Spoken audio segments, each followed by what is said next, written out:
اسلام آباد قومی ادارہ صحت نے پاکستان میں 3 ماہ سے اومیکرون کے XBB ویرینٹ کی موجودگی کا انکشاف کرتے کہا NCOC کورونا صورتحال کی مانیٹرنگ کر رہا ہے۔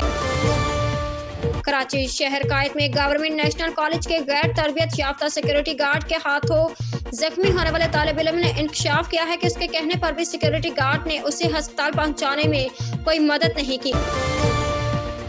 اسلام آباد نیشنل فوڈ سیکورٹی کی وزارت کا کہنا ہے کہ گزشتہ برس 2 ملین میٹرک ٹن کو کم گندم پیدا ہوئی، ضرورت پوری کرنے کے لیے گندم امپورٹ کرنے کا فیصلہ کیا گیا ہے۔